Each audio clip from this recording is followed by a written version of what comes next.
The shorelines hold many stories, but none as unexpected as the one unfolding today.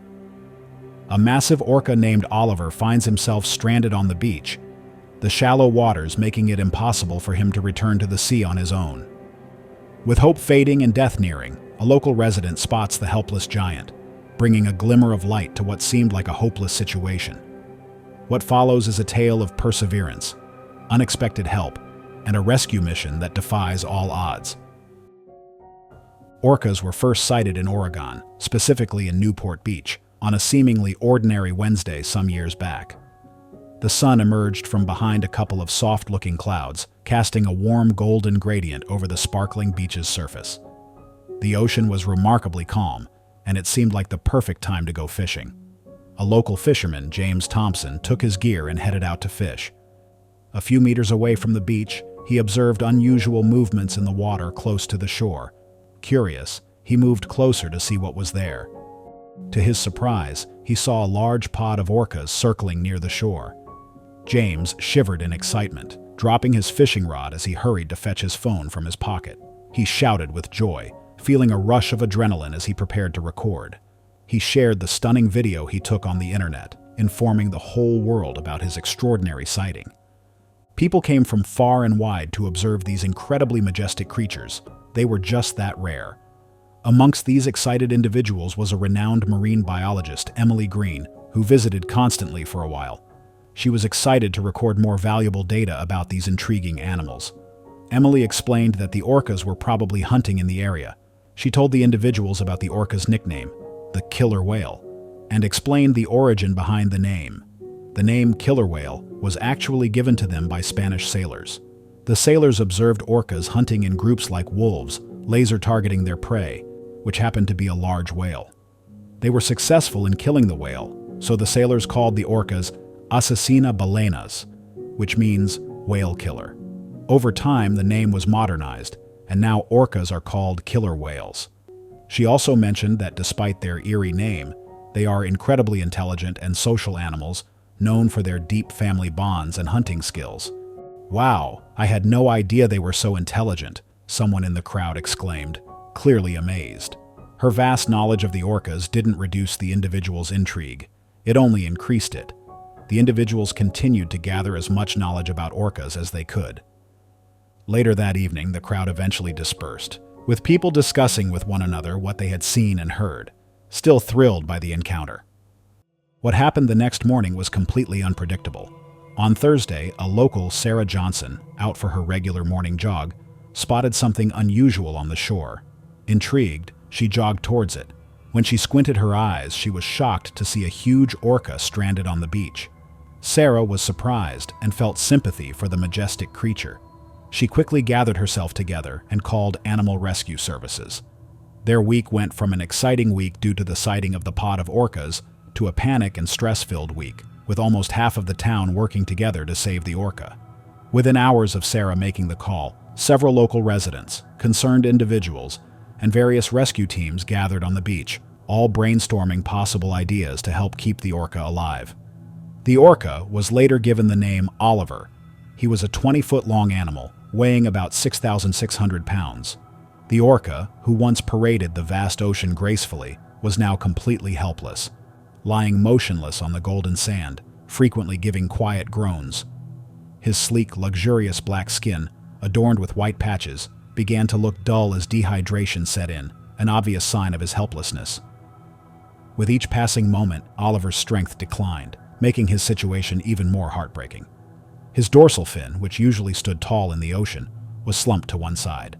The situation was quite dire, with every second becoming crucial. The helpless animal struggled to breathe, the air from his blowhole diminishing with each breath he took. After some time, the expert specialists began to arrive. The first group of specialists were from the local marine center. They were quick on their feet, assessing the situation and coming up with temporary strategies to ease the orca's discomfort. The specialists explained to the crowd that Oliver's skin had to be kept moist to prevent dehydration and overheating, so they needed cool water.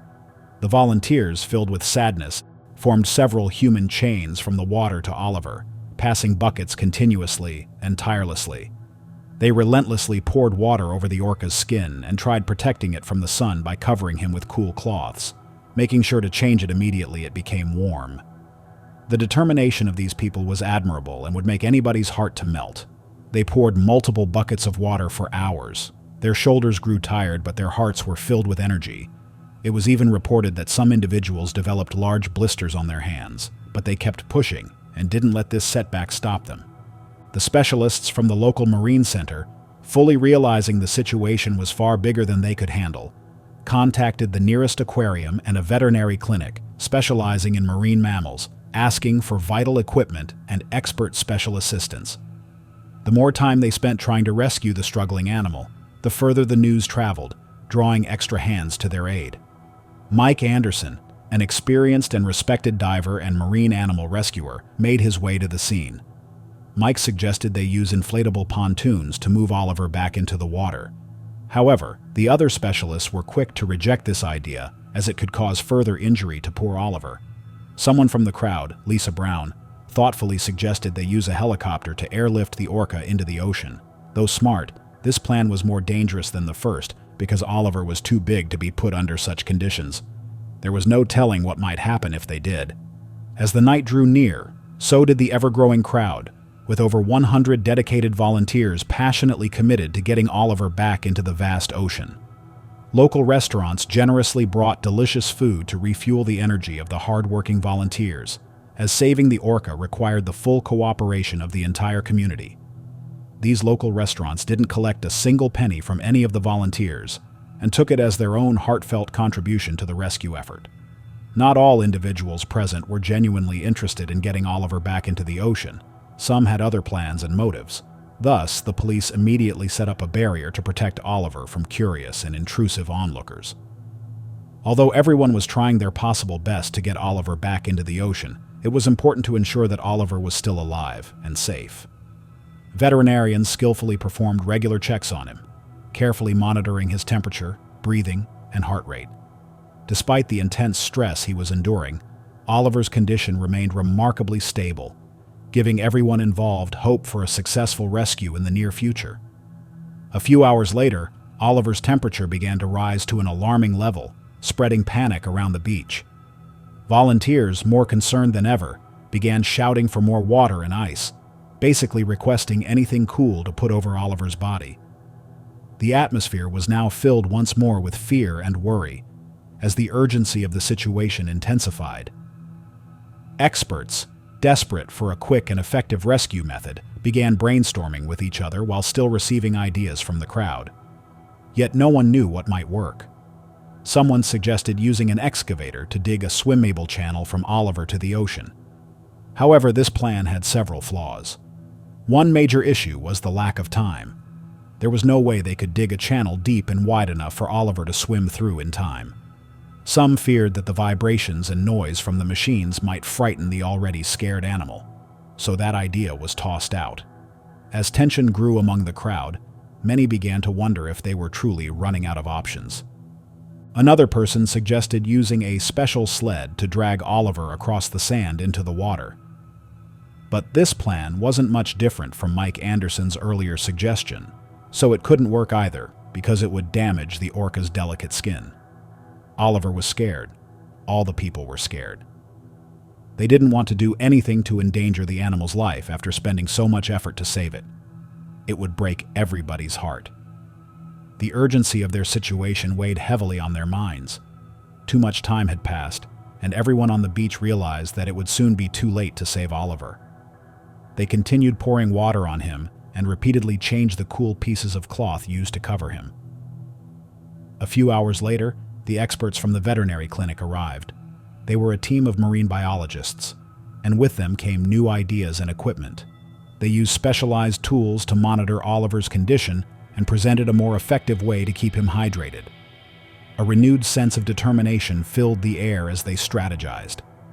Finally, the volunteers were given some breathing room, allowing them to take much-needed rest and recharge their energy. Night had finally come, but the specialists continued to brainstorm ideas to get Oliver back into the ocean. Thanks to the equipment brought by the marine biologist earlier, the volunteers could now work in shifts. After listening to all available opinions, the specialists came to a decision. They concluded that their only chance of saving Oliver was to take advantage of the high, violent tides and use them as an opportunity to push him back into the ocean. Everyone on the beach stared into the distant ocean, eagerly awaiting a massive tide to come and save the day. When they checked the weather forecast earlier, they saw that Mother Nature was in their favor. They prepared by bringing long canvas sheets and placing them under Oliver to make it easier to transfer him into the ocean, reducing all possible risks of injury. As they began sliding the canvas carefully, something truly frightening happened. Oliver made a sudden, quick movement, nearly crushing one of the rescuers' legs. With hearts racing, they realized the urgency of their task. Thankfully, no one was hurt, and the situation remained under control as they anxiously waited for the tide. The wait for the tide felt endless, with each minute stretching into hours. The more the volunteers waited, the more anxious and exhausted they became. The general movement of people on the beach was mostly looking up at the ocean and checking the time. As the time for the tide approached, the volunteers and experts split into groups. One group to pull the canvas from the left, another from the right, and the last group to push from the back. Everyone pushed with all the strength they could muster. This was the final lap of their efforts, and it wasn't time to give up. Amid the growing tension, shared smiles and reassuring words provided a glimmer of hope to everyone involved. They began encouraging one another, uplifting the mood as they continued pulling and pushing the Orca closer to the ocean. Oliver seemed to realize the individuals were trying to help him, so he also assisted by propelling himself once they got closer to the water. After that strong push, Oliver was seen to completely relax. It felt as if he stopped moving entirely, and the crowd fell into absolute silence, fearing Oliver might be dead. The only sounds heard were the waves. A veterinarian quickly rushed to Oliver's side, checked his pulse, and signaled to the crowd that everything was all right. The silence was soon broken by excited cheers from the crowd, overjoyed that Oliver was still alive. Soon, seawater began to touch Oliver's body, which was the final encouragement the crowd needed. A collective sense of hope surged through the volunteers as they pushed together for one last time. Everyone doubled down on their efforts, putting all their remaining energy into that one push. Finally, Oliver was deep enough in the water to begin moving on his own. When he moved his flippers, a loud, joyful noise erupted from the crowd, with proud looks plastered on everyone's faces. The joy moved people to begin hugging and cheering with one another, shouting, "Alas, we did it!" Oliver didn't immediately swim back into the ocean, though this caused panic among the volunteers as they grew worried. The marine biologists explained that Oliver was trying to adapt back to the seawater since he had been on land for so long. After some time, he was seen making circles along the shore, as if stretching out his body. Everyone watched him calmly, waiting for the moment he would swim away into the ocean. This would be the decisive moment to tell them if their efforts were in vain. Not long after, Oliver began swimming away from the shore, jumping and performing dolphin-like tricks, sending water up through his blowhole. A collective sigh of relief overcame the crowd, their hearts swelling with pride and joy. This showcase seemed like Oliver's way of saying thank you to his rescuers.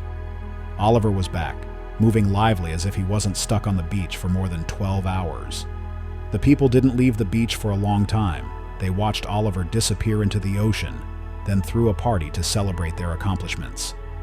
This Orca rescue filled them with joy that would last a lifetime. This was a wonderful display of human kindness and cooperation, showing that there is still hope for humanity. Oliver's ocean rescue story became famous around the world, a pure example of what can be achieved when humans come together instead of working against one another. In recent years, Newport Beach has become a popular destination for whale watching, attracting tourists eager to catch a glimpse of these majestic creatures. However, the primary reason tourists visit Newport Beach is to search for orcas, also known as killer whales. The presence of orcas in the area is largely due to the significant population of whales, as it is commonly observed that predators and prey often share the same habitats. Orcas are naturally skilled hunters who seek out challenging prey, which is why they primarily hunt whales. Their presence in the region has revitalized it, turning Newport Beach into a highly desirable tourist attraction. This event emphasized the urgent need to preserve and develop marine ecosystems and protect marine life. The Orca could have been rescued much earlier if the necessary equipment and facilities for such emergencies had been available. The incident also highlighted the majestic beauty of orcas and the importance of keeping their habitats safe and conducive for their survival. A key lesson from this story is the power of unity and collaboration within society. If humans as a whole could coexist like this naturally, the world would indeed be a better place. If you enjoyed this video, then make sure to check out our next one shown on screen.